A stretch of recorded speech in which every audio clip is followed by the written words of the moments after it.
Thank you all for being here. We know that it's an exciting week. This Cincinnati-Xavier rivalry is something that's been important to this university, I think to the city for a really long time.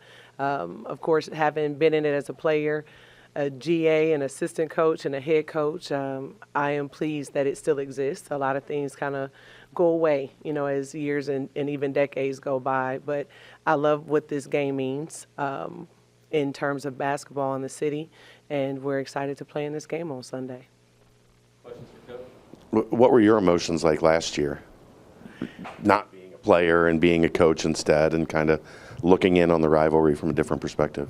Yeah, it's always interesting, and I feel like I have to tell this story because Lori Purtle was so amazing in so many different ways. It's such a motivator, and every time we went to Xavier, she would pull this box score from the previous time we were there out of the ceiling. And I know now as a coach that it didn't stay up there, right? She put it up there when we got there. But to me, it took me back to that place, just where you realize how important bragging rights can be. And it's important in recruiting. And when I'm a head coach standing here, I just think that I have to honor all the players, all the games before this year and the year before, and get excited about it and get people in our team to understand how important it is. So I don't know that much has changed, except I feel a lot more responsible because I wasn't really a great player per se. So I have more to do with whether we win or not now than I did when I was playing in the game. You get that conversation around town a lot when you run into fans of, hey, hope you have a good season, but also make sure you beat X. Yes, absolutely. And I think that that's the fun part. Again, there's obviously no hard, real feelings, right, between coaching staffs and universities. Kind of. And for us, like, I love that Billy has that job. I love that she's having an opportunity to build over there at Xavier. Her and her staff is working really hard. I know quite a few of them. So we'll shake hands, of course, and then we'll go to battle for 40 minutes. And then we'll shake hands and cheer for each other for the rest of the year. You have a pretty unique record in this series. Would you like to state that? And how proud are you of that? Yeah, I'm proud of it because I think it just represents all the amazing teams that I have been on and that I've coached. I have not been a part of any team in this rivalry where we ended up with less points than Xavier at the buzzer. And I think probability sometimes makes you just a little nervous every once in a while. But I do think that we're both going to be really competitive, and we try not to talk about it to jinx it. But my participation in this game, no, I've never been on the losing side of it 10 times. So we're going to try to keep that going. Not to dig up old wounds, but you had a lead against Seton Hall earlier this year. They ended up coming back and winning, but you've rattled off your 3-1 since. What did you see from your team in terms of a response from that game, and just what was the message after that game to motivate them? No, I think old wounds are important because it keeps fresh what people can do to you in order to take a game away from you. And I think that that's what happened. I don't think we gave it away. I think Seton Hall took it. And I think them being really aggressive in their press opened up some even older wounds of us not taking care of the ball against presses. And we went to work again on it in practice and made sure that every rotation had some confidence in it. Because I think a lot of the time lineups play a big factor in that and who's on the floor at certain times and the amount of pressure that's put on people. And I think we're better because of that game, because I think people were able to see where they can step up differently, myself included. Like I talked about calling timeouts at different times during that 4-minute period to maybe bail us out and help us a little bit and settle us down. So I think even I've been better, since that Seton Hall game. So I anticipate that when we run into that type of pressure, we'll be able to handle it a lot better. But ultimately just valuing every possession and not putting ourselves in a position to turn the ball over at the end of the game. In the day and age where NIL transfer portal, you constantly have different rosters year to year. You never know what you're going to have for the most part. How do you go about driving home the importance of this game to your team each year? I think me being a Bearcat, Jillian Hayes having been here for 5 years is the start of it. And then we have a tremendous staff, and she has tremendous teammates that understand, when you have people that bleed this red and black, then it's always important. Any game is important, but particularly when you have a crosstown rivalry, that it's not something you want to live year to year and not have that trophy in your office. And I think that when people are bought into you, even though it may not be something they're used to, then they play that game really hard for you and they coach that game really hard for you. Jillian averaging nearly 20 points per game right now. First part of the question, is she playing the best basketball you think of her career? And second part, what can she do to elevate to an even higher level? Yeah, I think so. I think she would admit and be very proud of the fact that she's playing her best basketball. She spends a lot of time in the gym perfecting her craft. She watches a lot of film. She's determined to leave this being the best season that she's had at Cincinnati, of course, for herself, but for her team and for us. And if you ask her, she'll say, yeah, I just show up every day to play hard for my teammates. And she gives us a lot of credit, but ultimately it's her that is just determined to be really good. I think that what we're going to see from her, though, is when people's defense is geared towards her, like at Western Illinois, where she, for the first time all season, didn't shoot the ball great, but mind you, still had 10 rebounds, still defended, and did some really awesome things, is preparing for double teams, for what happens when you reverse pivot and people crowd you. So early in our non-conference, we were intentional about scheduling people that were really good coaches that were going to come with game plans so that we could prepare in a way that when we got into conference, it wouldn't be the first time we saw it. So I think that that's what you're going to see is a great bounce back from her as well.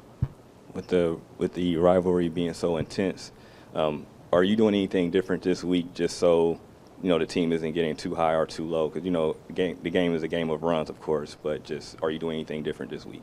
Yeah, last year we just practiced and took some time off because it was finals. Sure they could focus academically, but we did scrimmage today with officials. That way we didn't have this 9-day gap, because I felt like last year we came out pretty slow, and at some point I remember during the game the coaches are telling me we got to play faster, and I'm hoping that us changing that this year will allow us to go into the game with the pace that we want the game to play at. We asked Coach West the same question earlier. Just what's your thoughts having a whole week to prepare for this matchup? Obviously, coaches would like to have a game in between that week, but just what's your thoughts on the bye week heading into Xavier? Yeah, it probably gives me more angst, not just because of us, but whatever it is that they're over there changing and tweaking. We take a lot of pride in our scouting and preparation, and you watch these games and you think you have a handle, and then they come out and they do something completely different because they've also been off and been practicing. So I think coaches do one or two things. You either hone in on what you're already doing and get better at that, or you are in a space where you tweak some things. And I think that Wes and I agree, this is a huge game. But when you're playing in the Big 12, we got a lot of huge games. And are you really going to change your game plan and what you do so much for this one game and expose those things before you get into Big 12 play? So I think that there's a lot there. And I think for Xavier, it's the same thing. They have really big games in their conference as well. So this game is huge and it means a lot, but we also have a lot of games to play afterwards. There's a lot of reasons Dee Alexander came here. Is this one? I think so. Dee Alexander, one thing everyone knows about her is she loves this city. Again, she's like Jillian Hayes. Jill could have gone a lot of places. Dee could have gone a lot of places, but there's something special here in the city. And I think being at UC, she knows that this rivalry for someone who does community service, who runs camps, who does things in the community here, being here and being able to play in this game and continuing to give back and to share her talents with us in this place instead of taking them somewhere else is always going to be something that we all respect about her. Tanea Hilton's averaging 14.8 points per game.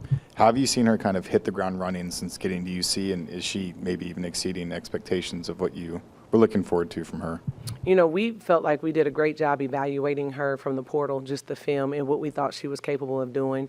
And every team, every makeup is different, and I think that where she came from, her role was limited. They had a lot of really, really good players, and so what we offered her here was an opportunity. Everyone knew that we needed a point guard, somebody who could come in and play 30-plus minutes, and to say that she exceeded expectations would probably be inaccurate, but we're really happy that she met them. And I think that every week, the more and more comfortable she gets, the more that we're going to see from her. She's a really good three-point shooter. She hasn't quite shown that yet. She's really hesitant sometimes about the decision-making is, should I be distributing and creating for other people, or is it okay for me to call my own number? And I think that we're going to see her call her own number here in the upcoming weeks. How much easier do you sleep at night knowing you've got somebody that can get you 20 and 10 pretty much on any given performance. Yeah, you sleep great. Well, because when you're talking about Jill in that 20 and 10, it's so consistent. Like you said, like you know what you're going to get from her. And sometimes the ball won't go in. And sometimes people are going to use two people to box her out. And it's going to make it tough for her. But one thing you know she's not going to do is quit. She is relentless. She is tenacious. She has team goals, individual goals, and she seeks them out every possession and every practice. And that's why she's so prepared come game time. Reagan Jackson coming off a 29-point performance. Are you kind of seeing her get more comfortable in that role off the ball? I think so, and I think that that's her natural position. I think that same thing. We have a team full of really good kids, and the last thing they want to be viewed as or seen as is ball hogs or having the caring more about what they do individually than collectively. And so what we keep telling them is that if we play at this great pace, everyone can get as many shots, as many rebounds, and touch the ball in transition, and everybody can be happy. And I think that that's really what we're working through. Was Reagan took a back seat. She's like, Tanea's here. Tanea's really good. Let's see what she can do, and then I'll just fill in. And then you have moments like Western Illinois where she comes in with a completely different mentality. Feet are set. She's confident, and then she starts knocking down shots, and it becomes a lot easier for us to come away with the win. 20 points combined in the two losses, obviously a lot higher scoring output in your guys' 6 wins this year. Is there anything offensively that stood out from the 2 L's so far that you guys can continue working on and carry into conference play in a couple weeks? I think so. Part of what happened against Florida Gulf Coast was when you have Tanea and Chloe in foul trouble, it left Ari to be our point guard, and she'll jokingly, seriously say that is not the space I want to be in like a year ago. But I thought she did a pretty good job, and I thought the team stepped up and we did a great job defensively, holding Florida Gulf Coast to 19 points and only 2 made threes in the first half was really good. I think we got in that second half and lost our discipline a little bit. But I'm with you. I think we were good enough defensively, scoring-wise. I think it just hurt us not having Tanea and Chloe on the floor. They can create for themselves and other people. They get downhill. They draw fouls. And us missing that component in the first half, I think, had a lot to do with it.